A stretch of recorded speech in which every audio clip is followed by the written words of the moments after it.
အားလုံးပဲမင်္ဂလာပါရှင်ဒီနေ့မှာတော့အိမ်မှာအလွယ်တကူလှုပ်ရှားလို့ရတဲ့မုတ်ပဲစုပ်လေးလုပ်ပြပေးမှာဖြစ်ပါတယ်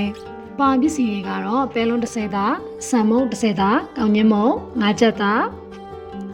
နှံမြေပဲစားနေငယ်တို့ပဲဖြစ်ပါတယ်ရှင်ကျမတို့ကပဲကိုရေးဆေးပြီးသွားပြီဆိုရင်အိုးထဲမှာထည့်ပြီးတော့ပြုတ်ပါမယ်ရှင်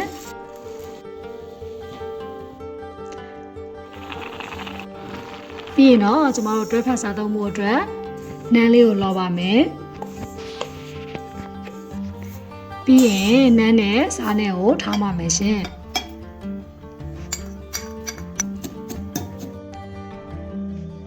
ဒီဘဲလော်လေးလည်းထားပါမယ်အခုဆိုရင်တော့တွဲဖက်စားသုံးမှုအတွက်နန်းနဲ့မြေဘဲလော်ထောင်းလေးရပါပြီရှင်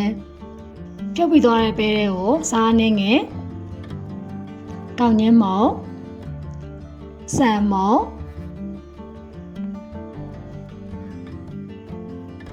ရေနဲ့ငယ်ထည့်ပြီးတော့တမအောင်နေပေးပါမယ်ရှင်ကျမတို့ရေရတော့စံချိန်ကန်းနဲ့တစ်ခွက်ခွဲလောက်ထည့်ပေးရပါမယ်နော်ကျမတို့တမအောင်နေပြီးသွားပြီဆိုရင်နိုင်ခွက်လောက်ခဏလောက်လေးနှပ်ပေးထားပါမယ်ရှင်အခုဆိုရင်ကျမတို့ပေါင်းဖို့အတွက်စပြီးတော့ပြင်ဆင်ပါမယ်နော်မုတ်ပဲစုပ်လေးတွေကိုသူလိုချင်တဲ့အနေအထားလေးကိုလုံးပြီးတော့ပေါင်းပါမယ်ရှင်ကျမတို့မုတ်ပဲစုပ်လေးကိုတော့နိုင်ခွက်ခန့်ပေါင်းထားပါမယ်ရှင်အခုဆိုရင်မုတ်ပဲစုပ်လေးရပါပြီရှင်မိမိတို့ကြိုက်နေတဲ့သူလိုပုံစံပြုလုပ်ပြီးတော့ဆက်သုံးနိုင်ပါတယ်ရှင်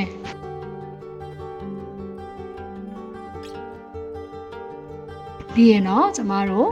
နန်းလော်ထောင်းလေးရဲ့မြေပဲထောင်းလေးရဲ့ကိုထည့်ပြီးတော့စီလေးဆန်ပြီးတော့စားသုံးနိုင်ပါပြီရှင်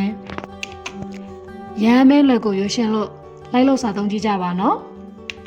အားလုံးကိုကျေးဇူးအများကြီးတင်ပါတယ်ရှင်